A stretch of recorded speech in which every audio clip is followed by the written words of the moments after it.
atualmente ele ainda tem um momento, a gente ainda tem uma época muito grande para se ganhar dinheiro com Bitcoin. Vai chegar um momento em que ele vai ser como ouro, que as pessoas elas vão ganhar, mas elas não vão ganhar com tanta intensidade quanto ela pode ganhar atualmente. Fala, galera! Bem-vindos aí ao canal que não é o canal do Caminho Soberano. Estou sequestrando aqui um canal de uma agência para fazer essa live aqui com o Bonitão, tomando vergonha na cara para tentar ver se eu dou certo nessa carreira de youtuber, porque o Bitcoin morreu, então a gente tem que dar um jeito aí de sobreviver, né? Não é não, Bonitão? É, Bonitão. Infelizmente acabou tudo pra gente, acabou o sonho. Agora, porra, eu prefiro ser YouTube do que fazer outros tipos de profissão. Pensa que podia ser pior, você podia ser influenciador que manda o povo comprar Ethereum. Podia estar fazendo dancinha no TikTok, o tipo de coisa, né? Pelo menos aqui é algo moralizante, a gente está produzindo conteúdo, agregando valor na vida das pessoas, não? Você podia ter falado para os caras comprar, todo mundo comprar Monero, e aí hoje está tendo ataque de 51% da rede e o pau tá quebrando. Pois é, Bonitão. Então, você quer se apresentar aqui para o pessoal? Eu acho que boa parte das pessoas que estão aqui são seu público, de certa forma, porque eu acho que muitos vieram para ouvir você aí. Se apresente aí para o pessoal, assim, conte um pouco sua história. Não precisa entrar em todos aqueles detalhes de que você pensou em matar alguém, esse tipo de coisa, não. Só mesmo de forma bem resumida aí para a galera que não te conhece, te conhecer aí. Meu nome é Lídio Bonitão. Atualmente eu trabalho com comunicação e assessoria na parte de criptomoedas, especialmente em Bitcoin e dólar. O povo me contrata para outras coisas porque eles querem, eu mesmo não tenho o menor interesse em nada disso. Eu entrei no mercado de Bitcoin porque eu tomei um processo e tomei um bloqueio judicial que não era para mim. Isso me deixou completamente doente de ódio. Eu gosto muito da frase do Fábio Rosenildo, que é aquele cara que a gente conhece do Rio de Janeiro, quer dizer, as pessoas são muito passivas para todas as coisas.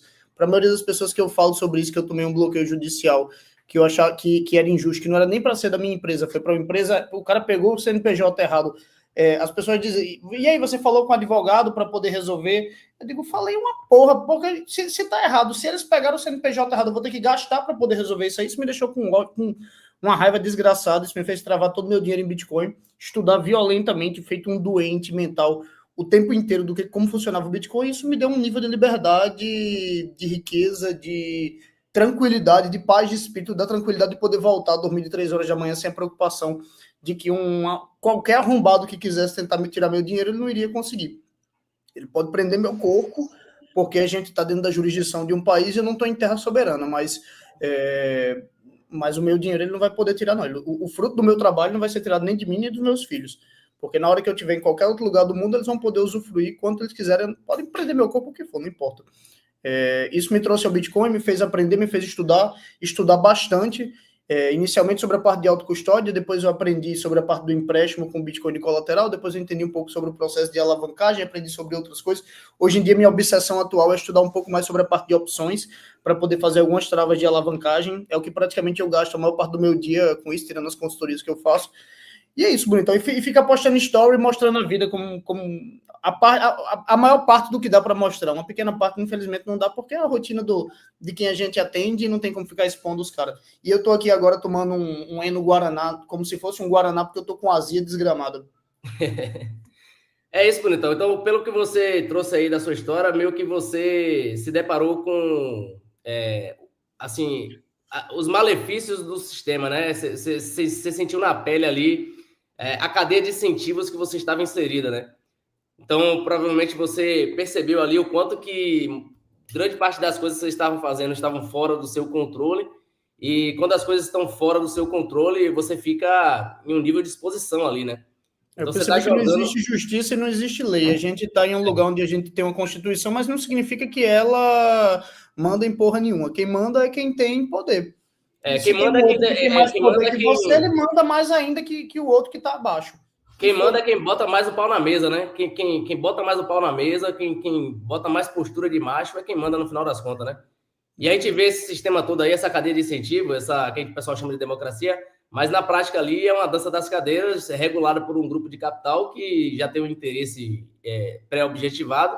Então não tem muita coisa para mudar. Se você vê ali a cadeia de incentivos, é um jogo que ele é feito para pessoas específicas ganharem, né? Então, para você que utiliza o sistema, para prosperar, ganhar dinheiro, né, fazer suas coisas, prover sua família, você fica na mão dos caras. Então, se você não dançar a dança dos caras, se você não seguir conforme a música que eles tocam, para eles tirarem você do jogo, é assim, ó, é no instalar de dedos, né? Então, você provavelmente, não sei se você já estudou teoria dos jogos antes ou depois do seu caso aí. Foi depois, não, que você se deparou com esses conceitos? Então, eu já tinha. O meu primeiro contato com teoria dos jogos foi assistindo aquele filme Uma Mente Brilhante. Inclusive, Sim. tem muita gente que acredita que John Nash foi o Satoshi Nakamoto. Já tive uma conversa inicial sobre isso com o Felipe Ora. Ele disse que discordava, que achava que era Nick Szabo. Ah, você continua defendendo essa tese, não? Você acha que é a mais... Eu não defendo tese nenhuma. Tudo indica que, na verdade, foi o Ralph Finney, né? Mas tem outras provas de que não foi ele. Eu acredito que pode ter sido o Ralph Finney, mas a tese de que foi o John Nash, ela é muito agradável para mim, sabe? É a ideia de um cara que ele foi chamado de esquizofrênico e ele se dedicava violentamente a projetos, e cada projeto que ele se dedicava, tem muita coisa que encaixa, sabe? Inclusive o próprio momento de morte de John Nash, que casa um pouco com o momento que Satoshi desapareceu, tudo isso. Sim, tem algumas equivalências, né? Exatamente. Sim. Mas também tem gente que encontra chifre em cabeça de cavalo, né, bonitão? Tem gente que acha que foi Jack Dorsey. E tem uma tese muito bem montada do porquê foi Jack Dorsey, o fundador do Twitter, que foi o Satoshi Nakamoto. A energia elétrica até hoje se discute sobre quem de fato descobriu, né? Tal. Ainda tem algumas dúvidas sobre quem foi a primeira pessoa a descobrir a energia elétrica, né? Você vê o Bitcoin como uma descoberta ou como uma criação, Elidio? Como uma descoberta, bonitão. Ele parece algo que seria inevitável em algum momento. Sim. A partir do momento que a tecnologia evoluísse o suficiente, ele iria resolver o problema. N problemas, na verdade, que ele resolve, mas inicialmente o problema dos generais bizantinos e aplicar isso daí tudo a dinheiro, né? É porque o problema que o Bitcoin resolve, ele pode ser aplicado a muitas coisas, mas especialmente a dinheiro, ele tem o melhor dos usos. É uma solução, tipo assim, é uma solução inevitável mediante as tecnologias que a sociedade descobriu, né?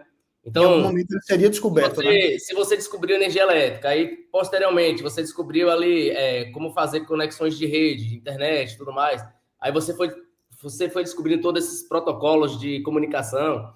É uma parada realmente inevitável, né? De você conseguir conectar uma tecnologia a outra e criar uma solução como essa, que basicamente o objetivo dessa criação, com base no seu criador, a gente vê lá no paper, né? A revolta dele com a situação da crise econômica lá, causada pelos próprios bancos, né? Pela própria estrutura que os bancos criam ali, de criar um endividamento descontrolado, e isso aí afeta o poder de compra do consumidor, a pessoa que está ali trabalhando, ela se sente vítima dessa infraestrutura, né? Então, parte do nosso papel aqui, quando a gente entende o Bitcoin como tecnologia e solução, a gente entende que ele é muito mais uma solução de proteção daquela pessoa que quer reservar valor do que algo de fato assim para se ganhar dinheiro, porque muita gente se envolve com Bitcoin naquela mentalidade de que o Bitcoin vai valorizar em real, o que é algo inevitável, visando que o real ele tem uma curva de expansão monetária logarítmica, exponencial, enquanto o Bitcoin ele tem uma curva de aumento de oferta monetária logarítmica, né? Ele vai reduzindo o número de aumento da sua oferta conforme o tempo. Eu não acho um demérito isso não, bonitão, o fato da pessoa vir por ganhar dinheiro. Eu acho que o Bitcoin ele serve, ele atualmente ele ainda tem um momento, a gente ainda tem uma época muito grande para se ganhar dinheiro com o Bitcoin. Vai chegar um momento em que ele vai ser como ouro, que as pessoas elas vão ganhar, mas elas não vão ganhar com tanta intensidade quanto ela pode ganhar atualmente. Atualmente a gente tem a possibilidade de ganhar, inclusive essa é uma das boas bases do empréstimo com Bitcoin de colateral que a gente vai conversar, por causa da simetria de informação. Existe hoje uma exposição a Bitcoin muito ínfima sobre o tamanho de toda a base de ativos globais. Hoje o Bitcoin representa 0,2% de todo o pool de capital travado em alguns tipos de coisa, por exemplo, em imóveis, em ações, em equity, em estruturas, em capital puro, em papel, literalmente, ou em números. O ponto principal é que existe essa necessidade. As pessoas elas vão vir para o Bitcoin, seja por ganância, seja por necessidade ou por superioridade moral. Um dos três eles vão vir E espero que em algum momento eles entendam a profundidade disso. Tem muita gente que, talvez, não, eu acho que a grossa maioria do pessoal que hoje eu atinjo, eles entram por um pouco de ganância, sabe? Talvez um pouco de fomo, mas eu não vejo demérito nisso, não. Eu acho que se o cara ele entra, ele bota o pé, ele vai começando a entender, e aí ele acaba começando a entender todas as outras coisas, você aproveita muito mais para você ganhar com isso. Inclusive, a própria base do que eu ensino sobre empréstimo com Bitcoin de colateral, ele se mistura muito com a ideia das alavancagens que a gente faz, que inclusive foi você que me mostrou o operacional a primeira vez, né? Então, a gente pode aproveitar isso e essa é a ideia, que é o motivo pelo qual a gente está conversando aqui, né? Se não fosse por isso, as pessoas elas querem mudar de vida, querem viver uma vida melhor, querem sair da situação de merda que a grossa maioria da população brasileira tá. E esse não posso dizer que é o único meio, mas que esse é um dos melhores meios, porra, sem sombra de dúvida. Não, tipo assim, existe um mérito, por exemplo, nessa busca da pessoa ganhar dinheiro. Quando a gente fala ganhar dinheiro, é enriquecer, ter mais prosperidade, ter mais acesso a recursos, ter mais acesso a bens de consumo e tudo mais, né? Então, isso existe um mérito gigantesco nisso. E, de fato, quando a pessoa ela vai mexer com algo, ela sempre tem que buscar ali melhorar a vida dela, né? O patrimônio dela, crescer, prosperar. Isso aí tem um mérito muito grande. Quando eu falo da questão do ganhar dinheiro, eu quis dizer mais no sentido de às vezes o cara ele não entendeu o Bitcoin de fato, lógico, ele pode chegar dessa forma, mas dentro do processo ele vai entendendo o que é essa reserva de valor e por que que as coisas sempre ficam mais baratas frente ao Bitcoin, né? Então, é mais nesse sentido que eu quis dizer. Mas, de fato, o cara vir, ganhar dinheiro tem que ser o nosso dia a dia aqui, prosperar, enriquecer, observar uma vantagem. Inclusive, é o que a gente vai tocar no assunto hoje aqui. Como a gente que você... tem a maior transferência de riqueza da história da humanidade Isso. passando debaixo do nosso nariz. Se a gente não vai aproveitar... É uma transferência de riqueza. Trouxa. E como que a gente aproveita o mérito de tipo, as qualidades de um ativo e... como é que fala? Porra, qual é o contrário de qualidade, rapaz? Deu um branco aqui agora. Não qualidade. Você bota um não sei lá, não, exato. Os malefícios aí do outro ativo, como você tirar proveito disso e conseguir prosperar nesse meio, né? É o que a gente vai tocar nesse assunto aqui. Por exemplo, por que que o Bitcoin ele tem essa vantagem frente ao real, Elidio? Você acha que é somente devido à questão da oferta monetária, assim, a limitação à escassez, ou você acha que tem outras características que também dão essa vantagem de valuation, de valor, né, de reserva de valor para o ativo? Rapaz, o fato de um juiz não poder triscar no meu dinheiro já para mim é um ótimo motivo. Já me faz o suficiente para poder preferir ter Bitcoin do que preferir ter qualquer outra coisa. Não me importa se o preço dele cair 50% hoje, eu continuo tendo minha posição em Bitcoin, independente de qualquer situação. São vários pontos, são vários problemas que ele resolve. Não é só escassez, já entra a segurança também. Entra a escassez, ele entra a segurança, a necessidade, a não censura sobre aquilo ali que você está transacionando. Soberania, autonomia. Autonomia, exatamente. O fato de você ter a transportabilidade daquele bem ali, porque se eu quiser sair hoje do país, a maioria das pessoas que quiser sair do país e ela tem um bem, ela não tem liquidez para vender imediatamente o carro dela, a casa dela, a moto dela, ou qualquer bem que ela tem, até o celular mesmo, ela não consegue vender tão imediatamente quanto, por exemplo, o Bitcoin, que você consegue sair do país ou você consegue carregar o dinheiro na sua cabeça para qualquer lugar que você vá. Então, não é só um ponto, né, Bonitão? São muitos pontos que a gente poderia citar. A escassez, o fato de que não existe uma entidade central que vai te censurar, dentro da parte de escassez, o fato de que ninguém vai estar imprimindo mais daquilo ali à torto e à direito para poder te diluir. Hoje o maior imposto de todos ele é a inflação, ele é a expansão de base monetária que come o butico do mais pobre, porque o que é corrigido sobre o salário mínimo não chega nem perto do que é a expansão de base monetária anual. São muitos e muitos pontos que levam o Bitcoin a ser superior. O problema é porque existe uma série de má compreensões e uma porrada de gente que mostra outras coisas. Chegam na mídia e falam que isso vai quebrar, que isso vai falir, que isso é bolha, que N coisas. E aí eu gosto muito daquela frase que, inclusive, a primeira vez que eu vi foi de um amigo meu, o Ian, que, na verdade, não é dele, é uma frase muito comum em exércitos, que é entre o mapa e o terreno, siga o terreno, que significa o seguinte: se você tem alguém dizendo que você tem que esse negócio que você está pisando é uma bosta, e você está olhando para aquilo não está se mostrando ser uma bosta, ou seja, você está perdido em um lugar, você tem um mapa, e no mapa onde você olha, ele diz que você está em um lugar que tem areia, e você olha no lugar onde você está em montanha, vai ser plano, tá montanhoso, você vai acreditar no mapa ou você vai acreditar no terreno? Você vai acreditar no terreno. É que nem, por exemplo, inclusive isso vale para mim mesmo. Eu critico a Ethereum, mas a Ethereum está aí crescendo, está resiliente. Acredito que isso daí vai diminuir drasticamente nos próximos anos. O prêmio monetário que tem isso daí vai diminuir, acredito. Mas entre o mapa e o terreno, o que está acontecendo é que na prática a coisa toda está crescendo. Eu vou virar shitcoin, vou comprar Ethereum? Não vou. Mas eu olho para isso daí de uma maneira diferente. Não significa que eu vou botar meu capital ali, porque eu sei que aquilo ali pode ser censurado. Então, no meu critério de escolha para as coisas que eu uso, para poder multiplicar meu capital, para poder travar meu capital, não vai ser minha escolha. Nem sei porque que eu entrei nessa parte desse assunto. Mas, enfim, por exemplo, aí você está falando, por exemplo, é igual, sei lá, deixa eu pegar uma parada bem esdrúxula aqui. Se tiver 90% da população mundial dando a bunda em alto aí, não significa que você vai escolher esse caminho, né, não? Exatamente. Talvez você ainda vai achar como critério padrão moral para sua vida você ter sua esposa, ter sua família e tudo mais, e não tá agindo em pederastia, nada do tipo, né? Então, assim, se tiver um monte de gente fazendo merda, porra, tipo, foda-se, velho, deixa a galera fazer merda lá, não vindo mexer comigo. Então, agora sim, por exemplo, falando aí sobre o que você disse sobre o território, o mapa, inclusive isso é um pressuposto da PNL, na programação neurolinguística, que é que o mapa não é o território, isso é um pressuposto muito comum nas pessoas que estudam esse tipo de conteúdo também. Porque, de fato, não adianta você ficar se baseando em um mapa, sendo que, na verdade, o que te dá informação real é o território. Então, existem diferentes tipos de mapa. Não? Você vai ver várias pessoas aí no YouTube falando diferentes coisas sobre o Bitcoin. Mas, tipo assim, não é o que a pessoa fala sobre o Bitcoin que vai descrever o Bitcoin. É o próprio protocolo em si, da forma que ele é, que vai descrevê-lo por si mesmo. Então, por isso que as pessoas, elas têm que ter um critério lógico objetivo para analisar as coisas. Lógico, tem um influenciador aqui, tem outro ali.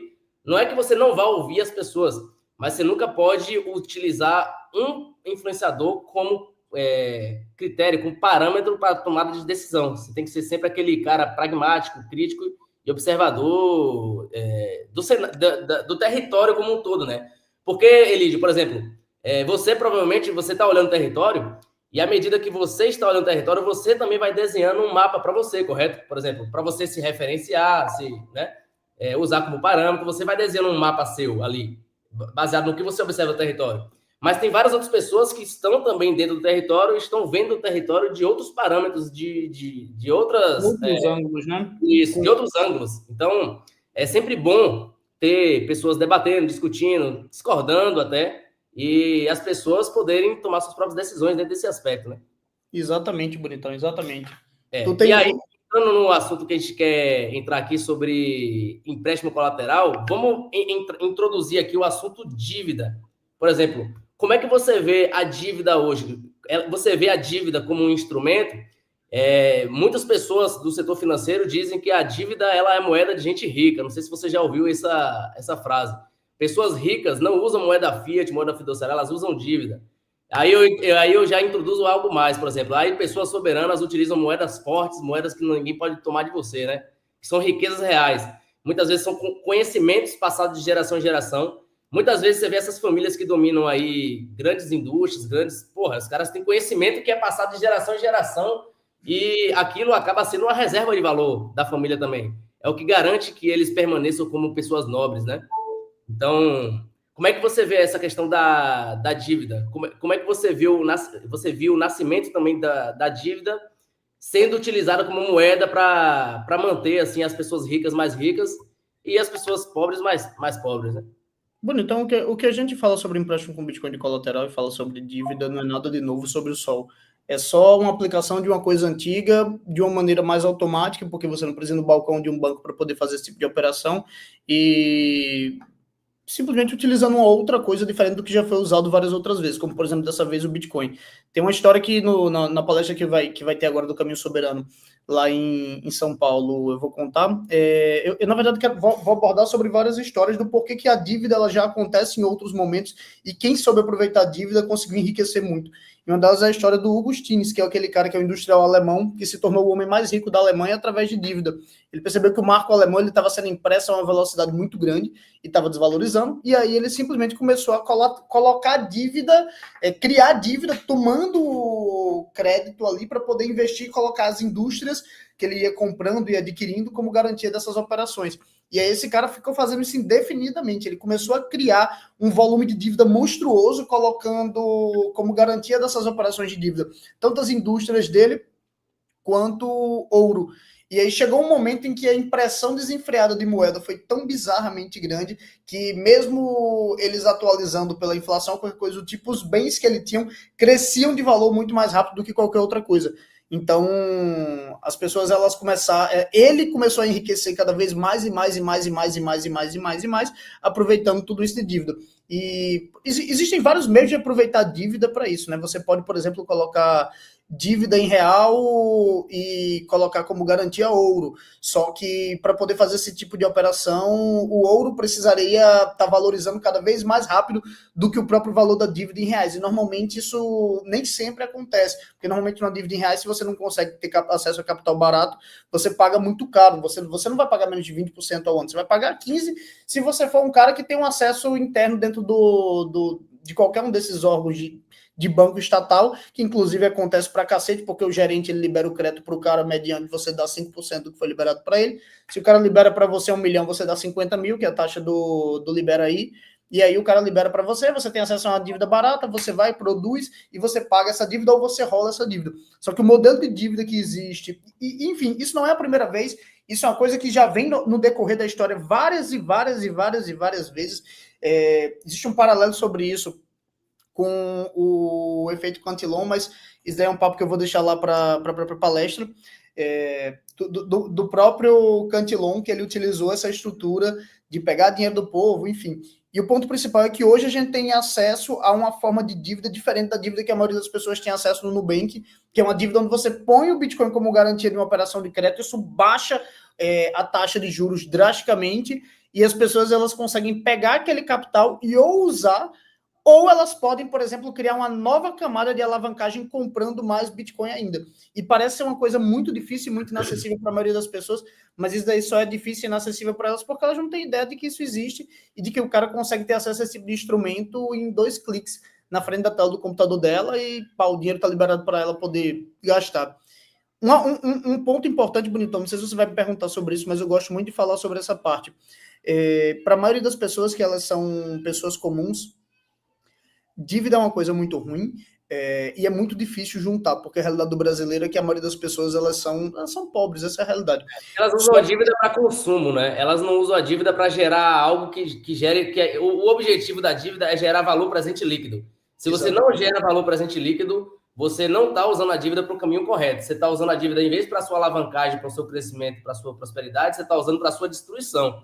Que é o que a maioria das pessoas, se você vê, o padrão de consumo brasileiro é esse, vou financiar aqui o carro, aí, porra, pega um carro de 80 mil e paga 300 mil na porra do carro. Aí o carro só é custo, não gera nenhum retorno financeiro para ele, né? E mesmo que ele use essa porra desse carro para alugar, ainda assim, se você for ver os custos, tipo assim, o que ele ganha não compensa a frente, porque ele está fazendo dívida em cima de um ativo que rapidamente ali conseguem inflacionar, né? Conseguem aumentar a base e ele ainda fica mais endividado ainda sem perceber, né? Exatamente. O ponto principal, Bonitão, é que assim, isso é um instrumento para quem, se feito de maneira bem feita, é um instrumento para quem é rico, para poder proteger o capital dela e continuar multiplicando, e para quem é pobre, construir capital. Normalmente eu escuto muito das pessoas, eu não vou botar dinheiro em Bitcoin porque eu não tenho dinheiro para sobrar, meu dinheiro não sobra, tudo é muito apertado. Eu, particularmente, se tivesse conhecido o empréstimo com Bitcoin de colateral alguns anos antes, eu teria feito o seguinte: eu teria o que entrasse de fluxo de caixa pessoal meu, eu separava uma boa parte para poder colocar aquilo ali de empréstimo com Bitcoin de colateral. Por exemplo, se eu recebesse um salário mínimo, foda porque o salário mínimo é muito difícil sobrar, dependendo da forma como as pessoas vivem. Mas vamos considerar que a pessoa tem uma entrada de caixa, por exemplo, de 3 mil reais. Lembrando que isso se aplica para qualquer valor, tá? Um volume de 10 milhões de reais, de 50 milhões de reais, de 100 milhões de reais, você tem liquidez praticamente imediata para esse tipo de operação também. E o ponto principal é que, por exemplo, se eu recebesse 3 pau de salário, eu poderia, por exemplo, pegar ali, tinha meus gastos, mas eu poderia, por exemplo, pegar 1.000, e eu nunca guardaria 1.000 em geral, pegaria 1.000, faria um empréstimo com Bitcoin de colateral, deixava um LTV, por exemplo, ali de 70%, deixava aqueles 300 de risco, pegava os 700 e gastava com o que eu precisasse gastar da minha vida, mas, por exemplo, em vez de eu guardar 300 para poder comprar de BTC, eu teria uma exposição de 1.000 em BTC, nesse tipo de operação. Porra, é uma forma de você aumentar em 3 vezes o que você guardaria em um mês. Porra, bicho, isso muda pra cacete. Porque se você parar pra pensar que em 4 meses você junta o que você juntaria, por exemplo, em um ano, já muda um pouco. Ah, beleza, tem um risco operacional. Tem um risco operacional. Você está exposto a um nível de risco, por exemplo, se você faz uma operação como essa daí, de uma queda de 25%, do Bitcoin cair 25% e você ser liquidado. Porém, entretanto, Depende do LTV que ele vai configurar também. Ele pode ter nesse caso, mais seguras, né? Nesse caso, a simulação que eu fiz seria um LTV de 70%. Então, um retorno de 25% mataria ele. Mas se ele faz a operação na AVE, ou na AVE, como as pessoas queiram falar, inclusive é uma puta de uma solução, você não mata o empréstimo integralmente. Se o preço ele começar a vir contra você e chegar no seu preço de liquidação, ele começa a fatiar em pedaços o seu empréstimo. Então, ele não consome totalmente e mata a sua dívida. Ele come um pedacinho dela e ele fica lá. E isso te dá uma exposição em BTC muito grande mais para frente. Era melhor, mesmo que você sofra liquidação de 50%, talvez, pronto, de 50%, seria mais viável manter isso daí no médio e longo prazo do que você, por exemplo, ter feito uma compra direta de R$300 em BTC e rodado isso daí. Tudo bem, não estou dizendo para a pessoa não comprar e rodar, compre e hold. Só que se você sabe fazer esse tipo de operação, cara, você tem uma brecha de ganho muito bizarramente grande, Tarcísio. Você tem noção de que... estratégia tanto quanto a queda quanto quanto a alta, né? Porque se subir, você está na vantagem. Tipo, se subir, você está na vantagem. Se cair, ainda assim teria que acontecer uma queda, por exemplo, de 60% sobre o seu preço e sobre o que você vem fazendo isso todos os meses ali daquela posição, sabe, bonitão? Então, assim, o empréstimo com Bitcoin colateral é libertador, especialmente para quem não tem dinheiro. Deixa eu reforçar sobre isso, que eu queria muito que as pessoas entendessem. Se você está assistindo esse vídeo aqui e você quer construir mais patrimônio, essa é uma puta de uma solução. Tem risco? Tem risco, sim. Beleza? Tem risco. A gente pode falar sobre todos os riscos aqui. Mas o ponto principal é, você tem forma de você fazer esse tipo de estrutura, inclusive sem QIC, cara. Zero QIC. Você trava o seu Bitcoin via o wrapper de Bitcoin dentro da rede da Polygon ali e você joga na AVE tudo rodando em cima de... Contrato inteligente, né? Inteligente, exatamente. Ah, e se censurarem a AVE, se fecharem a AVE? Não tem problema. Do mesmo jeito que você consegue baixar o código do Ian Coleman lá no GitHub, você consegue puxar a estrutura toda da AVE, ter ela lá, fazer o download daquilo ali, e você baixar em qualquer outro lugar. Não existe uma entidade centralizada para ser morta naquilo ali. Se derrubarem o domínio, os caras têm outros domínios, são DApps. Então, enfim, eu falei um pedaço da AVE, mas poderia ser uma centralizada. Pode ser da Binance do cara. Desculpa, bonito, eu me empolguei. Não é que nem uma corretora que pode quebrar ali, que tem uma estrutura jurídica por trás, aí eles têm acesso a todos os endereços ali, né? Você consegue puxar o próprio protocolo, o próprio programa ali o contrato inteligente da AVE e você conseguir ter acesso, né? Como você Exatamente. Falou. Sim. Agora, o Elídio, o cara que vai fazer, por exemplo, provavelmente devem ter diferenças. A gente vai chegar na parte do risco, mas entrando um pouco na parte de planejamento estratégico, porque assim... por exemplo, se eu for mexer com arma, eu tenho que ter critério para mexer com a arma, correto? Se você for num stand de tiro, você sabe que tem um protocolo, você nunca deve apontar a arma para ninguém, né? Então, você tem vários protocolos para seguir. Dentro de mexer com isso, com empréstimo colateralizado em Bitcoin, quais são os protocolos mais importantes que você considera que o cara deve seguir? Eu vou dar alguns exemplos, aí se você quiser, você adiciona. Eu acredito que o cara ele tem que ter uma grande noção da capacidade produtiva dele, renda.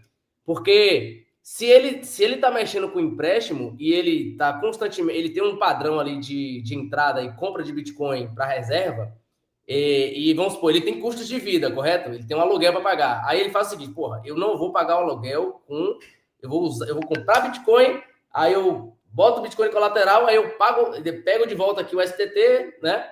e aí eu pago o aluguel, aí beleza, deixa travado ali. Só que o cara tem que ter aquele controle da renda dele garantida, porque vamos supor que ele perca capacidade de renda nos próximos 2, 3 meses. Provavelmente ele vai perder a capacidade de sustentar possíveis retornos do Bitcoin, né? Então, tem essas coisinhas assim. Como é que você. Qual é o rito mais estratégico? Qual é a estratégia mais robusta que você considera que o cara deve seguir?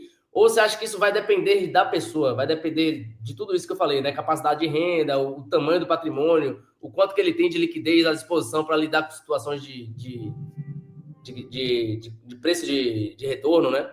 Ótima pergunta, Bonitão. Antes de responder essa última parte, é porque você me fez uma pergunta e você me deu um exemplo, mas antes disso daí tem um ponto muito antes.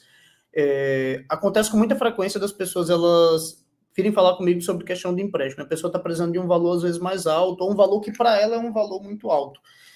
Eu sempre digo para 100% das pessoas, independente do tamanho da pool de capital que o cara tenha para poder utilizar, primeiro faça um primeiro pequenininho, de 20 ou 30 dólares, para poder você entender. Não adianta você fazer uma coisa que você não está entendendo. O cara precisava fazer... Hoje o cara me ligou porque ele precisava fazer uma operação lá. Beleza. Não era nada de outro planeta. Ele estava precisando de 7 mil reais de empréstimo com Bitcoin de colateral e ele tinha 20 mil sobrando em Bitcoin para poder fazer essa operação. Aí, só que ele estava inseguro. Eu disse, Bonitão, o que falta para você fazer um primeiro de 20 dólares?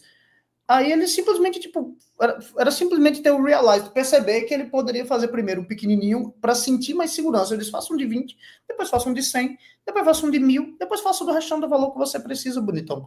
Porque você sente a segurança da operação. Primeiramente é você não sentir inseguro sobre as operações. Porque o fato da pessoa ter insegurança é o que faz com que ela fique travada e que ela não faça. Isso é o primeiro ponto, só para poder deixar muito, muito, muito importante.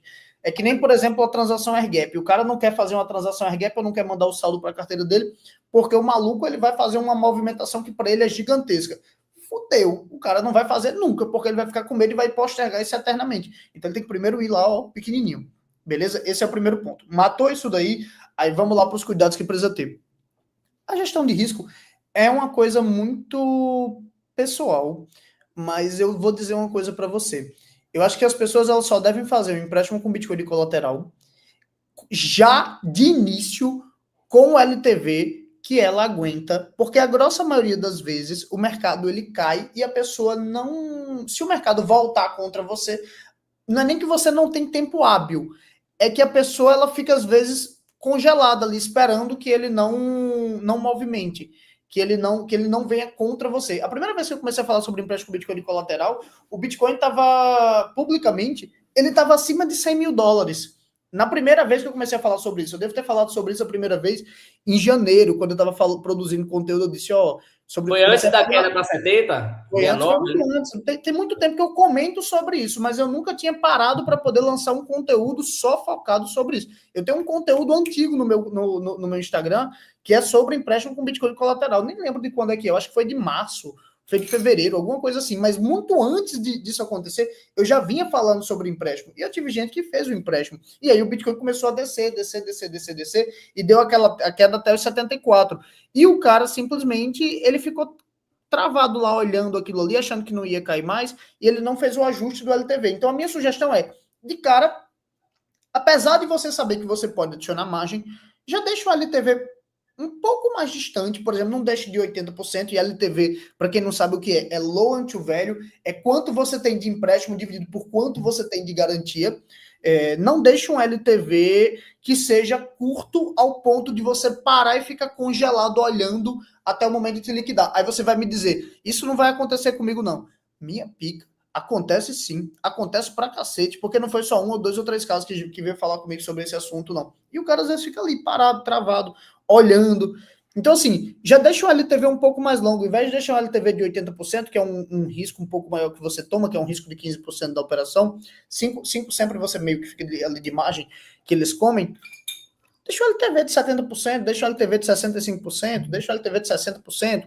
Ou se você vai fazer e você precisa deixar o LTV no limite, faça na Aave, porque na Aave ele não vai matar integral, ele vai matar fatiado a sua operação, ele não vai comer integralmente ela, Diferente, por exemplo, de uma Bybit, de uma BitGet, de uma Binance, de qualquer uma dessas outras. Bonitão passou comentário que sua porra aí, eu não li nenhum. Se você quiser ler aí. Você quer responder algum desse aqui? Ó, teve um aqui. Eu não cheguei a ler eles, não. Eu só cheguei a ler os primeiros lá de cima. De Teve uma Dani Torres, de Murilo. seria o WBTC. Como eu não entendi. Cadê? WBTC. Eu acho que até já explicaram aqui nos comentários. Consegue explicar para o pessoal o que é o WBTC? Basicamente é BTC na rede da Polygon, não é isso? Exatamente. Do mesmo jeito que existe o BTC dentro da rede do próprio Bitcoin. E existe, por exemplo, o... A Liquid, por exemplo. O BTC na Liquid é o LBTC. Exato. É um LBTC. É o Bitcoin na rede da Liquid, que é uma segunda camada do Bitcoin. Só que existe Bitcoin dentro de outras blockchains. Como o Bitcoin na rede da Ethereum, como o Bitcoin na rede da Polygon, como o Bitcoin na rede acho que é da Avalanche, que chama, eu não sou muito chegado nessas shitcoins não, mas existe Bitcoin em várias outras redes. Para poder você usar, o que acontece? Para cada token que ele gera dessa rede, ele não está te dando Bitcoin, ele está guardando um saldo proporcional daquilo ali que você está pegando em Bitcoin. Então é como se ele fosse, por exemplo, sabe a stablecoin? Que ele tem uma paridade estável com o dólar, por exemplo, um SDT é igual a $1. Então, para cada um SDT que ele emite na rede lá, por exemplo, na Tron ali, ele guarda $1 de caixa. Que na verdade ele não guarda, ele compra proporcional $1 em título público americano, em título de dívida longa, curta, enfim. A mesma coisa... quem mantém a rede da Polygon, o grupo que mantém a rede da Polygon, ele detesse aquele Bitcoin e permite você circular ali na rede deles. Exatamente. Para cada vez que você pega um token desse WBTC na rede da Polygon, os organizadores da rede, eles guardam aquele proporcional em Bitcoin. E aí, quando eles guardam esse proporcional em Bitcoin, aquele WBTC, que tem paridade com o que está guardado, ele tem o mesmo valor desse daqui. Você está confiando naquela blockchain. Infelizmente, você está acabando confiando naquela blockchain. Mas se acontecer alguma coisa, aquela blockchain perde completamente o valor. Por que eu falo da Polygon especificamente? Porque para a maioria das pessoas, se você vai fazer uma operação de até 1 milhão, por exemplo, de reais, de dólares, eles têm uma boa liquidez que consegue resolver seu problema. Se você vai fazer com um volume muito mais alto, você faça, por exemplo, na rede da Ethereum. Dentro do material que eu comento para poder a pessoa fazer na rede da Polygon. Mas para quem vai fazer uma operação muito grande, faz na rede da Ethereum. Faz o WBTC. E como que você compra esse WBTC? Aí você tem várias estruturas de swap, que é onde você manda seu BTC e ele te entrega WBTC. E como é que faz isso? Qual é o custo desse swap, Elídio? Esse swap tem um custo elevado ou não? 2%, por exemplo. 1,8%, 1,9%. Aí, por exemplo, você pode utilizar a estrutura da SideShift AI. E aí, pela SideShift AI, você consegue fazer essa conversão. Você manda o Bitcoin e ele converte e te entrega WBTC. Ou você manda Bitcoin na rede da Lightning. Ou você manda Bitcoin na rede da Liquid. Ou você manda qualquer outra coisa que você tenha. Sei lá, o SDT dólar. Ou você manda, por exemplo, Ethereum. Ou você manda Polygon. Mas você manda o que merda você quiser mandar lá. O que importa é que você mande aquilo ali e receba do outro lado o WBTC. Meu amor, papai tem uma reunião, tá? Não posso agora, não. Sim. Então, concluindo sobre a questão de quais são os critérios que a pessoa que está fazendo esse processo deve avaliar. Você comentou sobre o LTV, né? Ficar de olho no LTV, nunca permitir que o LTV, que o preço se aproxime muito ali, que o LTV aumente muito, né? Aumente ou reduza, que se diz? Ele aumenta. À medida que ele vai se aproximando dessa liquidação, ele vai aumentando o LTV. Isso, então não permitir que o LTV aumente, você tem que ficar repondo o BTC para justificar aquele seu empréstimo daquele USDT que você fez, não é isso? E, só que assim, outro critério também, a questão da custódia. Como é que seria essa questão da custódia, por exemplo, para o cara? Como que o cara gerencia isso? Porque, na prática, quando ele faz esse empréstimo, ele tem esse risco da custódia, né?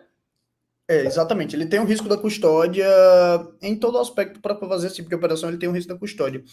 Até porque, inclusive, a contraparte que ele te dá, o que ele te dá emprestado, ele dá para você. Se você quiser, você pega aquilo que você pegou emprestado e você leva para você, carrega, vai embora. O ponto principal é você fazer a sua gestão. Eu, particularmente, normalmente eu indico o pessoal da Bybit para poder fazer esse tipo de operação, certo? o empréstimo com Bitcoin de colateral. Mas, por exemplo, o cara que gosta da Binance, ele tem dentro da Binance. Não é porque eu não sou chegado na Binance, por muitos motivos. A Binance é uma puta de uma corretora. Só que eu acho que eles têm uma aproximação desnecessária com o governo brasileiro. Eu acho que não deveria ser assim. Mas, por exemplo, com relação à custódia, você pode fazer através de um contrato inteligente, que é através da Aave. Você pode fazer desse jeito. Existe o risco da custódia em algum nível? Existe, mas é um nível, assim, muito diferente de uma quebra de uma corretora, entendeu? Então, assim, você está muito mais seguro nesse tipo de operação. É porque você não perderia o capital todo, você perderia meio que aqueles 20% ou 30% que está de LTV ali, né? Exatamente. Inclusive, para poder você fazer proteção das suas operações, você ainda pode diversificar. Eu tenho um saldo, por exemplo, de R$1.000, de R$10.000, de R$1 milhão, de dólar, de euro, do que for. Eu quero, por exemplo, fazer empréstimo com isso aqui, mas eu tenho margem para colocar um LTV longo. Beleza. Em vez de, por exemplo, colocar 50% de LTV, talvez faça sentido você botar 65% de LTV e você pegar aquilo ali que você pegou emprestado e você, por exemplo, passar por mais uma camada de empréstimo em uma outra estrutura. Fiz na Aave e fiz na Bybit com o mesmo saldo. Peguei o saldo, joguei na Bybit, fiz a operação dentro da Bybit. Morreu Maria Praia, está resolvido, completamente resolvido. Você faz a operação ali dentro das duas, é muito pouco provável que quebre as duas numa lapada só. Ou se você quiser, você faz na Binance, na Bybit e na Aave, por exemplo. Você consegue pegar aquele saldo, tirar daquele lugar o que você pegou de empréstimo, você jogar para uma outra corretora e distribuir o risco de custódia. Inclusive, eu tenho um material sobre alavancagem que eu ensino o pessoal a fazer alavancagem. Já respondo, Luciana. Tem um material que eu ensino sobre alavancagem e esse material que eu ensino sobre alavancagem eu falo para os caras, cara, pega o saldo, passa por um empréstimo antes de colocar na plataforma da LN Markets. Porra, eu adoro a plataforma da LN Markets, os caras são pica, gosto muito deles, mas assim, como é aquele negócio? Não sei quem morreu de velho, não foi de besta, eu esqueci agora aquele ditado popular. Mas enfim, seguro morreu de velho. Você distribui seu risco de custódia desse jeito. Inclusive, você está duplamente alavancado, porque você está alavancado na posição daquele empréstimo que está lá, porque você tem uma alavancagem naquela ponta, e você, quando joga na LN Markets, você monta outras alavancagens. Você está duplamente alavancado e diluindo o risco de custódia. Porra, isso é bom pra cacete. Posso só responder essa dúvida da Luziana, bonitão? Pode sim, Luziana é uma seguidora minha lá do Instagram. A Luziana perguntou... Ah, não, achava que era uma pergunta. Ela falou gastar sem gastar. Achava não, mas tem uma pergunta legal aqui. Como gastar? Se tem diferença de gastar, de pegar o SDT ou o SDC? Acho que não, né? Normalmente, a taxa do SDT é um pouco mais barata que a taxa do SDC. Historicamente, todas as vezes que eu olhei, a taxa do SDT estava mais barata. Tem uma vez ou outra que o SDC estava mais barato. Agora, com a Coinbase invadindo com o SDC para todo lado e regulação e a porra toda, talvez eles comecem a fazer tanto mint, tanta emissão, que talvez comece a ficar mais barato. É tanto que, por exemplo, hoje eu abri a Deribit para olhar algumas coisas de opções, aí eu olhei lá e disse, olha só, rapaz, agora eles estão fazendo operação com o SDC. Ô, Erídio, comparando um pouco... rapidinho, antes de eu fazer essa pergunta, eu acho que essa pergunta aqui é melhor você responder. Geralmente, eu não gosto de responder esse tipo de pergunta, não. Não faz que não, bonitão. Recebo sem pagar imposto? Porra, que pergunta é essa? Você não quer pagar imposto, bicho? Você é besta, é? Não diga isso não, rapaz. Como é que você quer contribuir com a sociedade desse jeito, rapaz? Eu, graças a Deus, pago todos os meus impostos, mas se você quiser receber esse saldo de volta, você pode falar com o P2P, tem um bom... Tarcísio P2P, você pode falar com ele, e ele consegue fazer a entrega para você, e aí você faz o seu reporte, quer dizer, você faz a sua declaração se você quiser. Pela lei você tem que declarar, mas ele não te declara não, tá? Você pode falar com ele aí, tem um número de telefone dele aí que pode brotar aí no chat. Eu conheço. Cadê? Eu ia falar o que mesmo aqui? Só me lembro um cara que veio falar comigo, queria fazer uma operação de R$10.000, queria lugar armado presencial, pô. Para lugar armado presencial não pode ser de 10 mil, não, bonitão. Para lugar armado presencial tem que ser no mínimo uns 200, 300 mil para valer a pena a estrutura. Vai, mais uma pergunta legal aqui. Deixa eu ver. Bybit ou BitGet, eu particularmente não vejo muita diferença, não. Eu dou o mesmo grau de confiabilidade nos dois ali, mas você acha o quê? Eu prefiro a Bybit porque o preço de liquidação deles é com 95%. A BitGet liquida com 91 ou 2. Não lembro agora, acho que é 1. Sim. O da Binance é com certeza 91 ou 92 também, o preço de liquidação deles. Quando... Aí os caras vão e enrabam você, né? Porque ele fica com aquele spreadzão todinho na bunda deles. Ali é bom. Ó, você consegue ver aí a pergunta na tela? Elídio, explique sobre a lógica. Sobre a lógica de fazer empréstimo convencional e com valor fazer empréstimo com BDC. Não entendo como pagaria as taxas e juros no empréstimo convencional. Gustavo Bonitão. Rapidinho, ele tá falando sobre ele pegar um empréstimo aqui no tradicional, comprar BTC, travar o BTC, tipo, as taxas dos dois lados, né? Ele tá perguntando? Bonitão, é o seguinte. Para poder isso daí compensar isso que você tá falando, o que acontece? Digamos que você pegou um empréstimo de... Vamos falar um valor mais alto para poder ser viável para dizer isso aí, mas sei lá, se você pegar um empréstimo de... Não, vamos falar de valor baixo, que fica melhor para qualquer pessoa entender, mas isso você projete quantos zeros você quiser nessa conta. Você pegou um empréstimo, por exemplo, de R$1.000 e você colocou para pagar ali em 12 meses, certo? O que você pode fazer? Você pode pegar o empréstimo de R$1.000, fazer aquela operação com LTV, por exemplo, de 60%, que você tem uma exposição ali para aguentar até 35% de balanço contra você, ou seja, o Bitcoin pode recuar 35% contra seu preço atual. E aí, o que é o ponto? Você pega aquele saldo de 65%, opa, eu falei o quê? 60%, não foi? Foi. Você pega os 60% que você recebeu e ou você se expõe a BTC, ou o que eu faria caso você seja uma pessoa que gosta de pagar suas dívidas você vai lá, pega aqueles 60% que você pegou os R$600, por exemplo, e ou paga ou fica segurando aquilo ali para poder ir pagando todos os meses, porque você já vai ter um saldo. Se você quiser ter uma exposição mais direcional, você pega esses 600 e converte em Bitcoin, porque você pode, por exemplo, ter a possibilidade de ganho mais rápido. Só que você vai pagando e a sua expectativa é que, por exemplo, depois de X meses aí, por exemplo, de 7, 8 meses, o Bitcoin esteja com um valor mais alto para você começar a resgatar e ir pagando o empréstimo inicial original, entendeu? Pode ser uma solução. Só que para isso ele tem que ir a seu favor. O que tem gente que faz é o seguinte: pega o empréstimo no tradicional. Isso eu não estou falando se você for funcionário público, você vai ter isso descontado direto na sua folha. Eu não sugiro você fazer isso. Mas o que tem muita gente que faz é toma um empréstimo, não se importa de ficar com o nome sujo, compra o Bitcoin e à medida que ele vai valorizando, quando chega num ponto ótimo, ele pega lá, volta no banco, negocia e faz, e fecha. Quantas vezes você não tem o banco mudando o valor da dívida que você tinha originalmente para um valor bem mais baixo? Rapaz, eu já comprei 3 carros por 20% do valor, velho. Olha aí. Isso daí, assim, tem gente que acha completamente errado e feio e tudo mais. Eu não vou entrar nesse mérito, não, mas assim, como eu sei que eles podem emitir dinheiro, eles podem fazer reserva fracionária. Feio é ter acesso a dinheiro impresso, rapaz. A ponta da linha lá, isso que é feio. Feio, porra, que é feio, eu queria ter. Se me desse um peitinho. Não, se for comparar, porra, as duas coisas, eu tô jogando o jogo deles. Eles puxam de um lado, eu puxo do outro. Não? Agora, tem uma pergunta massa aí. Qual? Elidio, o que tu acha de desovar o valor pequeno da BIPA? Uso a Lightning para o Wallet of Satoshi, LN Markets e a BIPA, para não pagar taxa alta. Você está falando do retorno, né, bonitão? Você pode retornar porque você tem aquela faixa de isenção dos 35 mil por mês até o final desse ano, até o momento em que no final desse ano, muito provavelmente os caras, não sei se os caras vão fazer lobby suficiente para poder passar esse negócio de corretora nacional, e aí se derrubarem, meu irmão, os caras das corretoras nacionais vão tomar ferro, viu? Rapaz, eu acho que os caras estão mais preocupados com a eleição aí, entre esse ano e o próximo, velho. Eu tô curioso para saber se no próximo ano a gente vai ter um candidato a presidente que fale abertamente sobre Bitcoin. Nos Estados Unidos e na Coreia do Sul mudou o jogo da eleição. Vamos ver se aqui no Brasil muda também alguma coisa.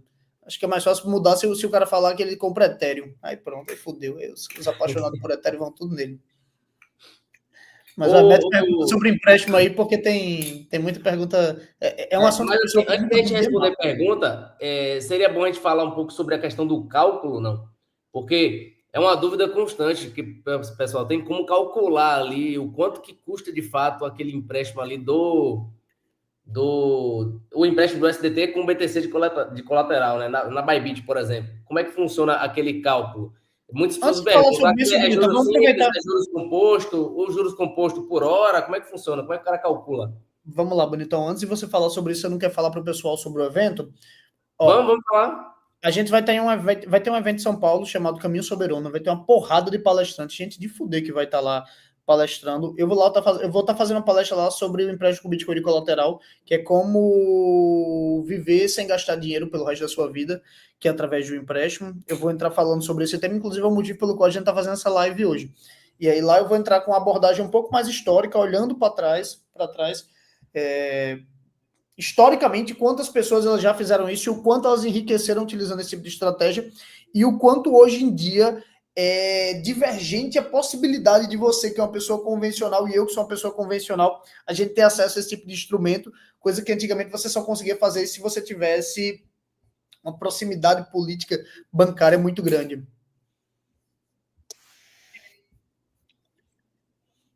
O Wellington aí querendo botar. Ai, desculpa, bonito, eu me empolguei. Li aqui a resposta de Wellington aqui. Mas enfim, resumidamente, qual que é o dia do evento, Tarcísio? Eu mandei aqui. Peraí que eu acho que eu dei play na porra. Pronto, foi mal, velho. Eu tive uma interferência aqui que eu abri outra aba. Aí eu mandei aqui, ó. Tem o dia 23 e 24 de agosto, vai ser um sábado e um domingo. Não sei se o pessoal tá conseguindo ver clicável aí. Deixa eu ver, tem um link 1. Deixa eu ver aqui, ó. Depois você abre no final o site do Caminho Soberano para mostrar para o pessoal aí. Tem aqui, ó. A gente mata mais algumas dúvidas aí, finaliza aí para poder não entregar tudo hoje. Vai dar 8 horas comprando comprando por esse link aí, a galera consegue pagar a passagem de lead de ida. Viu? Olha aí, rapaz. É esse daí de 297? Tem o ingresso normal e tem um VIP aí. Tá se chama Roma de palestrante. Pros caras, todo mundo ganha tudo. Eu ganho porra nenhuma, só porque eu sou amigo, pronto. Venha pra cá pelo amor. Eu vou pelo amor, porque eu amo o amor é o melhor pagamento. É verdade. Mas enfim, a gente vai fazer esse evento lá para ser presencial em São Paulo. O Luiz do Fraguismo também vai palestrar lá sobre Câmara Arbitral Libertária, né? Que são soluções de resolução jurídica. Se você não confia muito na Justiça do Estado aí, quiser contratar uma Câmara Arbitral, por exemplo, vamos supor que eu vou fazer um negócio com o Elídio aqui, a gente pode utilizar aqui a Câmara Arbitral, né? A gente tem uns termos no nosso contrato, e a Câmara Arbitral, ele vai ter ali, né? Ele que vai julgar ali se houver algum tipo de, sei lá, descumprimento da minha parte do contrato ou da parte do Elídio. Então, geralmente, isso é muito utilizado entre países, entre grupos de grandes empresas também. É uma solução muito interessante e isso promove mais o libertarianismo, a descentralização, a independência do Estado babá de direito, né? Então, tem várias soluções aí que se tem no mercado, né? Inclusive, para quem leva o fraguismo na brincadeira por causa desse bonequinho dele de Daniel Fraga, você não sabe porra nenhuma, viu, do que é o fraguismo. O fraguismo é uma estrutura de fuder. Daqui uns 2 anos, quando o Luiz sair da toca, vocês vão ver o premiado que ele espera para mostrar para nossos governantes. Tá vendo alguma pergunta aí, Lídio? Teve um brother aqui que falou aqui, Lídio, por favor, responde isso aqui, bonitão. Por que fazer empréstimo de colateral com BTC para usar na LN Market se a minha posição já está em BTC? Lucas Luan, bonitão, você faz o empréstimo com Bitcoin de colateral para jogar na LN Markets ou para jogar para qualquer outra coisa que você use para estrutura de alavancagem para diminuir o risco de custódia. Por que para diminuir o risco de custódia? Porque se a LN Markets quebrar e fechar e desaparecer com todos os seus fundos, você tem o mesmo valor espelhado dentro da operação da Bybit. Inclusive, se você é um cara que, porra, sabe aquela conversa? Not your keys, not your coins. Concordo 1.000.000%. Prefiro 1000 vezes o cara que faz autocustódia do que o cara que não faz. Porém, entretanto, todavia, o cara tem lá 1.000 conto, 10.000 conto, 100.000 conto, 1 milha, 10 milhas, 50 milhas. E ele quer deixar numa corretora porque ele não sente segurança em fazer autocustódia. Ele pode, por exemplo, pegar o saldo, deixar com um LTV de 50% em uma corretora e jogar o saldo espelhado em outra. Então você dilui o seu risco de custódia em 2 lugares. Em vez de colocar o saldo quebrado 50% em um, 50% em outro, desse jeito que você está fazendo aqui, você tem ele 100% em um lugar, 50% em outro. Se você pegar esse daqui e você fizer empréstimo com colateral nele, você consegue fazer mais, no total 100 e 100. Você dobra a sua posição, se você quiser, porque você consegue montar isso como uma estratégia de alavancagem. Então, assim, se a LN quebrar, a Bybit tem um saldo espelhado. Se a Bybit quebrar, a Aave tem um saldo espelhado. Você consegue espelhar seus saldos com um nível de risco controlado da sua posição. Isso é de fuder, assim, em vários níveis. Porra, não vou fazer autocustódia, vou deixar meu saldo na Binance. Eu não sei porque que tem uns caras que chamam de Binance. Eu queria conversar com alguém de lá de dentro para perguntar como é que se chama esse nome desse negócio. Mas, enfim, o cara quer deixar o saldo na corretora. Pronto, você quer deixar o saldo na corretora, pelo menos só se empréstimo Bitcoin de colateral e espelhe mesmo o restante que tiver em um outro lugar, porque você diminui o seu risco de custódia, entendeu? Espero ter sido claro. Se uma quebrar, tem a outra lá com seu saldo espelhado e é só você esperar o Bitcoin dobrar que você resgata ele de volta. Inclusive, o Felipe Correia perguntou aqui, dá para fazer um efeito bola de neve com alavancagem na LN empréstimo colateral? É o que você está falando aí, né? Inclusive, quando você faz isso, agora você tem que ter uma gestão, porque, por exemplo, quando você tem que aproveitar bem as altas, porque você resiste bem também quando tem os retornos. Então, tipo assim, enquanto em um canto aqui você ganha, você usa essa construção de ganho, que foi aumento de BTC que você teve, para sustentar quedas e assim por diante, né?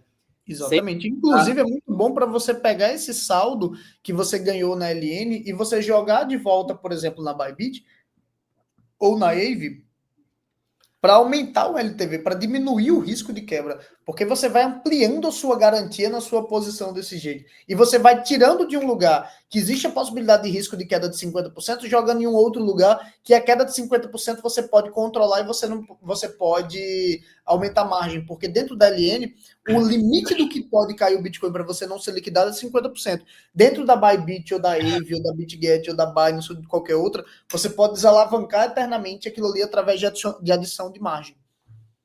Ô, Elídio, dentro do seu curso sobre esse assunto, você tem alguma planilha que a pessoa consegue organizar isso? Porque tem gente que deve fazer inúmeros, né? Assim, para ela não perder o controle. Já precisei orientar um cara que ele precisava salvar a casa da mãe dele, e para isso ele fez 36 empréstimos. Acho que a casa da mãe dele que ele precisava salvar, ele tinha usado ela como garantia de uma dívida, inclusive foi uma garantia de uma dívida. Ele colocou a casa como garantia de um crédito que ele pegou para a empresa e ele precisava salvar. Aí eu fiz a operação com ele. O lado positivo, eu fiz essa operação, inclusive postei publicamente lá nos stories que eu fiz essa operação com ele. O preço do mercado na época estava $104.000, alguma coisa assim. 103, 104, 105, um desses três preços. Aí agora, por exemplo, o preço já está 118. Maravilha. O cara poderia já ter começado a resgatar, mas ele tem um deadline. Ele precisa usar esse saldo aí para resgatar e fazer a cobertura da mãe dele desse jeito. Então, assim, ele montou múltiplas camadas de empréstimo. Eu tenho uma planilha, onde na minha planilha eu mostro como que faz isso daí, que é quantas camadas de empréstimo você consegue fazer para um determinado valor X que você tenha. E aí ele mostra quanto que você vai ter de garantia e ele mostra, inclusive, quanto que você... É só você pensar, se o Bitcoin dobrar, isso daqui vai ser espelhado aqui caso dobre. Então, você sabe quanto é que você resgata. Nesse caso, esse cara tinha 100 mil, 150 mil ele tinha, e ele precisava levantar... acho que era 560 mil. Aí a gente montou múltiplas operações ali em cima do capital dele. Sim. Essa pergunta é interessante aí, ó. Rapaz, tem um negócio, tem um custo de boleto parcelado de fornecedores, é um custo, né? Parcelado que ele tem. Muitas vezes ele vende produto bem antes de todas as parcelas. Como ele poderia usar o empréstimo e pagar esses boletos de fornecedor? Então, ele pega o capital antes de precisar pagar.